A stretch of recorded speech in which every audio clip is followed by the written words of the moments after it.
AICC 24 Akbar road ഇതായിരുന്നു പണ്ടുപോലെ കേൾക്കുന്ന ഒരു അഡ്രസ്സ്. ഇപ്പോൾ ആസ്ഥാനം മാറിയിരിക്കുന്നു. സോണിയാഗാന്ധി വിളക്ക് തെളിയിച്ച് പുതിയ ആസ്ഥാന മന്ദിരത്തിൽ ഉദ്ഘാടനം നിർവഹിച്ചു. എന്തായിരിക്കും ഉദ്ദേശം? അവർക്ക് നല്ലത് വരട്ടെ. അവർ 15 വർഷം എടുത്തു ഈ ഓഫീസ് തീർക്കാൻ. 2009 പണി തുടങ്ങിയതാണ്. അത് കാശില്ലാഞ്ഞിട്ടാണെന്നൊന്നും എനിക്ക് തോന്നുന്നില്ല. 2009 നല്ല കാശുണ്ട് കോൺഗ്രസിൻ്റെ കയ്യിൽ. 2014 ഭരണം പോയെങ്കിലും വലിയ പണക്കാരാണ് കോൺഗ്രസ്സുകാർ. പക്ഷേ 15 വർഷം എടുത്തു ഓഫീസ് തീർക്കാൻ. ഈ 24 അക്ബർ റോഡ് അങ്ങനെ നമ്മുടെ മനസ്സിൽ പതിഞ്ഞൊരു അഡ്രസ്സാണ്. പക്ഷേ അതിന് പോലും എനിക്ക് തോന്നുന്നു 1978 കോൺഗ്രസ് പിളർന്നപ്പോൾ ആണ് കോൺഗ്രസ് ഇന്ദിരാഗാന്ധിയുടെ കാലത്താണ് 24 അക്ബർ റോഡ് അലോട്ട് ചെയ്ത് വാങ്ങുന്നത്. ഇതൊക്കെ സർക്കാർ ബംഗ്ലാവുകളാണ്. 24 അക്ബർ റോഡൊക്കെ സർക്കാർ ബംഗ്ലാവിലായിരുന്നു ഇവരും കേട്ടോ, BJPയും. പിന്നീടാണ് മാറിയത്. അശോക റോഡിലായിരുന്നു, 11 അശോക റോഡ് അങ്ങനെ എന്തോ ആണ് BJPയുടെ അഡ്രസ്സ്. ഞാനവിടെ പോയിട്ടൊക്കെ ഉണ്ട് അശോക റോഡിൽ 2-3 തവണ. ആ ബംഗ്ലാവ് ഇപ്പോൾ BJP പുതിയ ബിൽഡിങ് വെച്ചപ്പോൾ പഴയ ബംഗ്ലാവ് വിട്ടിട്ടില്ല. കോൺഗ്രസും 24 അക്ബർ റോഡ് വിടാൻ പോകുന്നില്ല. 24 അക്ബർ റോഡിൻ്റെ പ്രത്യേകത എന്താണെന്ന് വെച്ചാൽ അത് നമ്പർ 10 ജൻപത്തിന് അടുത്താണ്. സോണിയാഗാന്ധിയുടെ വീടിനടുത്താണ് 24 അക്ബർ റോഡ്. ഇത് കുറച്ച് ദൂരെയാണ്. ഇത് പണിഞ്ഞു കഴിഞ്ഞപ്പോഴാണ് കോൺഗ്രസ്സിൽ അടുത്ത പ്രശ്നം ഉണ്ടായത്. ഇപ്പോഴത്തെ പുതിയ ഓഫീസ് ഇവർ വെച്ചിരിക്കുന്നത് ദീനദയാൽ ഉപാധ്യായ മാർഗ് അവിടെയാണ്. ഇതിൻ്റെ എൻട്രി വരുന്നത് ദീനദയാൽ ഉപാധ്യായ മാർഗിൽ നിന്നാണ്. അപ്പോൾ കോൺഗ്രസിൻ്റെ ഓഫീസ് നമ്പർ 6 ദീനദയാൽ ഉപാധ്യായ മാർഗ് എന്നെഴുതുന്നത് എങ്ങനെയാണ്?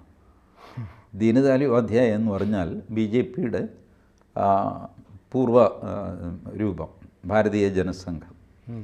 അതിൻ്റെ അഖിലേന്ത്യാ പ്രസിഡൻ്റായിരുന്നു, വലിയ തത്വചിന്തകനായിരുന്നു, സൗമ്യനായിരുന്നു. ഭാരതത്തിൻ്റെ ചരിത്രത്തിൽ ആദ്യമായിട്ട് മറ്റെല്ലാ കക്ഷികളെയും ഒരുമിപ്പിച്ച് കോൺഗ്രസിനെ തോൽപ്പിച്ച് പല സംസ്ഥാനങ്ങളിലും മന്ത്രിസഭ ഉണ്ടാക്കിയ മനുഷ്യൻ ദീനദയാൽ ഉപാധ്യായായിരുന്നു. 1967 അന്ന് ജനസംഘമാണ്. ദീനദയാൽ ഉപാധ്യായയും സോഷ്യലിസ്റ്റ് പാർട്ടിയിലെ റാം മനോഹർ ലോഹിയയും കൂടി എല്ലാ ആൻറ്റി കോൺഗ്രസ്സുകാരെയും ചേർത്തു. 1967 CPI, CPM അവരൊക്കെ ഇപ്പം മറക്കാൻ ആഗ്രഹിക്കുന്ന അധ്യായങ്ങളാണ് ഇതൊക്കെ. CPIയും CPMും ഭാരതീയ ജനസംഘവും സോഷ്യലിസ്റ്റ് പാർട്ടിയും. ഇന്ന് ചരൺ സിംഗ് ഒക്കെ ഉണ്ട് സോഷ്യലിസ്റ്റ് പാർട്ടിയിൽ. ഉത്തർപ്രദേശിൽ ചരൺ സിംഗ് മുഖ്യമന്ത്രിയായി. സംയുക്ത വിധായക് ദൾ എന്ന് പറഞ്ഞ് മുന്നണി ഉണ്ടാക്കിയവർ. ആ മുന്നണിയിൽ ജനസംഘമുണ്ട്, CPI ഉണ്ട്, CPM ഉണ്ട്. UP മന്ത്രിസഭയുണ്ടാക്കി, മധ്യപ്രദേശിലുണ്ടാക്കി, ഇവിടെ പഞ്ചാബിലുണ്ടാക്കി. അന്ന് ജനസംഘമടക്കം പഞ്ചാബിൽ ഭരിക്കുന്നു. ഇദ്ദേഹം ഹർകിഷൻ സിംഗ് സുർജിത്ത് അന്ന് പബ്ലിക് അക്കൗണ്ട്സ് കമ്മിറ്റിയുടെ ചെയർമാനും. ഈ CPMന് പറ്റി എന്താണെന്ന് വെച്ചാൽ അന്ന് CPI ആണ് വലിയ പാർട്ടി. അപ്പോൾ CPIക്ക് കൂടുതൽ സീറ്റുണ്ട്, അവർക്ക് മന്ത്രിസ്ഥാനം കിട്ടി. CPM മുന്നണിയിലുണ്ട്, പക്ഷേ മന്ത്രിസ്ഥാനം ഇല്ല. ഇങ്ങനെ ഈ committee chairman, standing committee, 110 committee ഉണ്ടല്ലോ നിയമസഭ, അതിൻ്റെ ചെയർമാൻഷിപ്പ്, കോർപ്പറേഷൻ ഇതൊക്കെ ആയിട്ട് CPM നിന്നു. അവർക്കതിൽ പരാതി ഉണ്ടായിരുന്നില്ല. കാരണം CPIക്ക് 16 സീറ്റുള്ളപ്പോൾ ഇവർക്ക് 2 ഉള്ളൂ. കേരളത്തിൽ ഇപ്പോൾ ഉള്ളതിൻ്റെ റിവേഴ്സായിരുന്നു അന്നത്തെ ഇക്വേഷൻ. ഇത് ചെയ്ത ആളാണ് ദീനദയാൽ ഉപാധ്യായ. അത് അധികകാലം നിന്നില്ല ആ മന്ത്രിസഭകൾ. 4-5 സംസ്ഥാനത്ത് മന്ത്രിസഭ രൂപീകരിച്ചു. 1-1.5 വർഷം കൊണ്ട് അത് പൊളിഞ്ഞു വീഴുകയും ചെയ്തു. കാരണം ഇതുപോലത്തെ ഒരു സാധനത്തെ പിടിച്ചു നിർത്താൻ പ്രയാസമാണ്. ഇത്തരം മുന്നണികൾ വളരെ ഫ്രജൈലായിരിക്കും. ബട്ട് അത് ചെയ്തു. അതെ, അങ്ങനെയാണ് ഭാരതത്തിൻ്റെ ചരിത്രത്തിൽ ആദ്യമായിട്ട് ആൻറ്റി കോൺഗ്രസ് ഗ്രൂപ്പുകൾ അധികാരത്തിൽ വരുന്നത് ഈ ദീനദയാൽ ഉപാധ്യായയുടെ നേതൃത്വത്തിലാണ്. അദ്ദേഹം എങ്ങും മന്ത്രിയായില്ല. റാം മനോഹർ ലോഹിയും മന്ത്രിയായില്ല. മന്ത്രിയായത് ചരൺ സിംഗും അതുപോലത്തെ ആൾക്കാരൊക്കെയാണ്. അപ്പോൾ ഈ ദീനദയാൽ ഉപാധ്യായയുടെ പേരിലുള്ള റോഡാണ് ദീനദയാൽ ഉപാധ്യായ മാർഗ്. ഇവിടെയാണ് കോൺഗ്രസിൻ്റെ ഓഫീസ്. ഇപ്പോൾ തുറന്നിരിക്കുന്നു. ഇന്ന് വിളക്ക് കൊളുത്തി ഉദ്ഘാടനം ചെയ്തിരിക്കുന്ന ഓഫീസ്. കോൺഗ്രസ്സുകാർ വീട്ടിലായി. അപ്പോൾ കോൺഗ്രസ്സിലെ ചിലർ പറഞ്ഞു, പുറകിൽ ഫിറോസ് ഷാ കോട്ട്ല റോഡുണ്ട്, ആ റോഡിൽ നിന്ന് ഈ ബിൽഡിങ്ങിലേക്ക് കയറാം, എൻട്രൻസ് അങ്ങോട്ടാക്കാം. എൻട്രൻസ് അങ്ങോട്ടാക്കി കഴിയുമ്പോൾ സംഭവിക്കുന്നത് ഒരു വീടിൻ്റെ പുറകിൽ കൂടെ കയറുന്ന പോലെ ഇരിക്കും. കാരണം മറ്റേത് പണിഞ്ഞു കഴിഞ്ഞില്ലേ. അതെ, അതങ്ങനെ വിട്ടാൽ മതിയായിരുന്നു. കാരണം ആം ആദ്മി പാർട്ടിയുടെ ഓഫീസ് ദീനദയാൽ ഉപാധ്യായ മാർഗ്ഗമാണ്. എനിക്ക് തോന്നുന്നു TMCയുടെ ഓഫീസ് ദീനദയാൽ ഉപാധ്യായ മാർഗ്ഗമാണ്. അപ്പോൾ ദീനദയാൽ ഉപാധ്യായ മാർഗ്ഗം അവിടെ ആ ഏരിയയിലുള്ളതിൽ ഒരു പ്രധാനപ്പെട്ട റോഡാണ് ദീനദയാൽ ഉപാധ്യായ മാർഗ് റോഡ്. അപ്പോൾ അത് ശരി ഇരിക്കട്ടെ. അതിപ്പോൾ പലരും അതിന് DU റോഡ് എന്നൊക്കെ പറയും. അപ്പോൾ എല്ലാവരും ദീനദയാൽ ഉപാധ്യായ എന്ന് നീട്ടി പറയാറില്ല. അപ്പോൾ കേരളത്തിൽ MG റോഡ് മഹാത്മാഗാന്ധി ആണെന്ന് പോലും ആർക്കും അറിയില്ല. MGയുടെ എക്സ്പാൻഷൻ ആർക്കും അറിയില്ല. എറണാകുളത്ത് ബാനർജി റോഡ്, ഏത് ബാനർജി ആർക്കും അറിയില്ല. ഷൺമുഖം റോഡ്, ഏത് ഷൺമുഖം, ആരെങ്കിലും വാങ്ങിക്കോട്ടെ. അങ്ങനെയാണ് നമ്മൾ ഈ ഇനിഷ്യൽ കൊണ്ട് കാര്യം നടത്തുന്നത്. മഹാത്മാഗാന്ധി യൂണിവേഴ്സിറ്റി കോട്ടയത്ത് ഉണ്ടായതിനു ശേഷം ഇന്ന് വരെ ആരെങ്കിലും അതിനെ മഹാത്മാഗാന്ധി യൂണിവേഴ്സിറ്റി എന്ന് വിളിക്കുന്നത് ഞാൻ കേട്ടിട്ടില്ല. MG യൂണിവേഴ്സിറ്റി എന്ന് പറയുള്ളൂ. ഇതുപോലെ ദീനദയാൽ ഉപാധ്യായ മാർഗ് ട്രീറ്റ് ചെയ്ത് കോൺഗ്രസ്സിന് അത് ഓപ്പറേറ്റ് ചെയ്യാമായിരുന്നു. പക്ഷേ കോൺഗ്രസ്സിനൊരു പേടി, BJP ഇടയ്ക്കിടയ്ക്ക് ഇതെടുത്ത് കുത്തും. ഇവിടെ തൻ്റെ ആഫീസിരിക്കുന്നത് നമ്മുടെ നേതാവിൻ്റെ പേരിലുള്ള റോഡിലാണ് കേട്ടോ എന്ന് പറയുമെന്നിവർക്ക് പേടി. ഒടുവിൽ ഇവർ അടുക്കളയിൽ കൂടെ കയറാൻ തീരുമാനിച്ചു.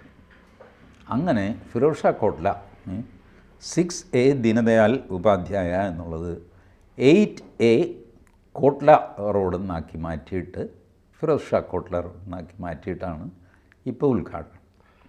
ഇത് വന്നപ്പോൾ എന്ത് സംഭവിച്ചു? ഈ ട്രഡീഷണൽ ആൾക്കാർ കോൺഗ്രസ്സിലും ഉണ്ടല്ലോ, വാസ്തു ശരിയല്ല. വാസ്തു പ്രകാരം ഒരു വീടിൻ്റെ പുറകിൽ കൂടെ കയറാൻ പാടില്ല. സാമാന്യ ബുദ്ധിക്ക് നമുക്കറിയാം. അടുക്കള ഭാഗത്തൂടെ ആരും എൻട്രൻസ് അവിടെ വയ്ക്കാറില്ല. അപ്പം നമ്മൾ ഏതെങ്കിലും ഒരു വഴിയുണ്ടെങ്കിൽ അങ്ങോട്ട് നോക്കി വീട് വയ്ക്കും. അതിൻ്റെ പുറകിലും ഒരു വഴിയുണ്ടാകും, അത്ര ഇമ്പോർട്ടൻ്റ് അല്ലാത്ത. ഫിറോസ് ഷാ കോട്ട്ലയും അത്ര മോശം റോഡൊന്നുമല്ല. ബട്ട് സ്റ്റിൽ ഇവരുടെ ബിൽഡിങ്ങിൻ്റെ ഡിസൈൻ അനുസരിച്ച് പുറകിൽ കൂടെയാണ് കയറുന്നത്. പുറകുവശത്തെ ഭിത്തിയൊക്കെ അടിച്ചു പൊട്ടിച്ച് വേറൊരു ഗ്ലാസ്സൊക്കെ ഇട്ട് അത് ചെയ്ത് അതിലൂടെ കയറിയാണ് ഇപ്പോൾ നിലവിളക്ക് കൊളുത്തുന്നത്. ഇപ്പോൾ കോൺഗ്രസ്സിലെ വാസ്തു വിദഗ്ധർ അല്ലെങ്കിൽ വാസ്തുവിൽ വിശ്വസിക്കുന്നവർ, they are unhappy with this. In fact സോണിയാഗാന്ധിക്കോ രാഹുൽ ഗാന്ധിക്കോ പോലും തൃപ്തിയില്ല. ഇങ്ങനൊരു അബദ്ധം അവർ ചിന്തിച്ചിരുന്നില്ല അന്ന് സ്വന്തമായിട്ട് ഓഫീസ് വേണം, അപ്പോൾ എവിടെ വേണം ചെയ്തു.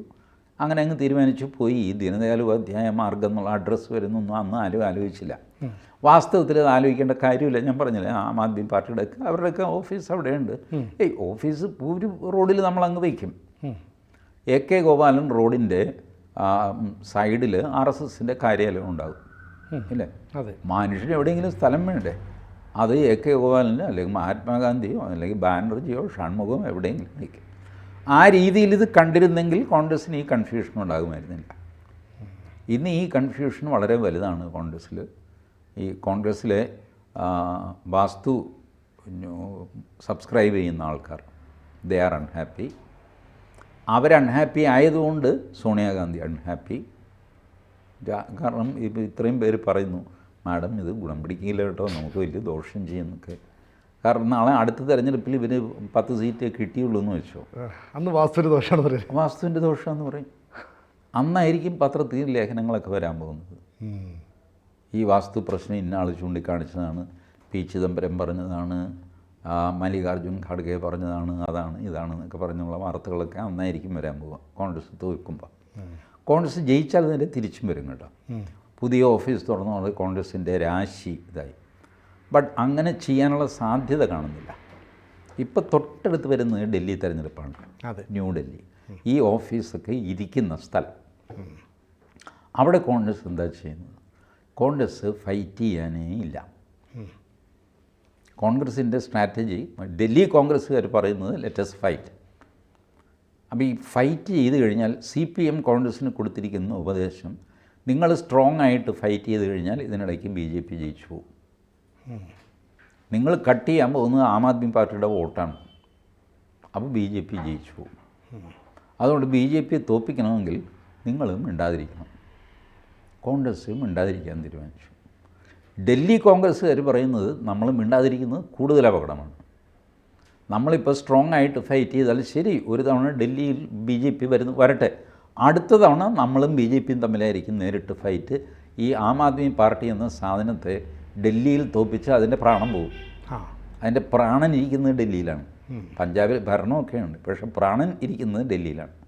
അവിടെ തോറ്റാൽ തീർന്നു, കേജ്രിവാളിൻ്റെ കച്ചവടം കഴിഞ്ഞു. പിന്നെ നമ്മളും ബി ജെ പിയും തമ്മിൽ നോക്കാമെന്നേ, നമ്മളും ബി ജെ പി തമ്മിലല്ലേ മറ്റ് പല സ്ഥലത്തും നോക്കുന്നത്. അതുകൊണ്ട് ഒരു തെരഞ്ഞെടുപ്പ് ബി ജെ പി വന്നാൽ വരട്ടെ എന്നാണ് ലോക്കൽ കോൺഗ്രസ്സുകാർ പറയുന്നത്. ബട്ട് രാഹുൽ ഗാന്ധി ഈ സി പി എമ്മിൻ്റെ ഉപദേശം അനുസരിച്ചേ പോവുള്ളൂ. അതുകൊണ്ട് പുള്ളി കോൺഗ്രസിനെ വിലക്കിയിരിക്കുകയാണ്. ആം ആദ്മി പാർട്ടിയെ അധികമൊന്നും ആക്രമിക്കേണ്ട, ഒന്നും വേണ്ട. ഇന്നലെ എന്തോ റാലി വെച്ചിരുന്നു രാഹുലിൻ്റെ, അത് നടന്നോ ഇല്ലെന്നറിയില്ല എനിക്ക്.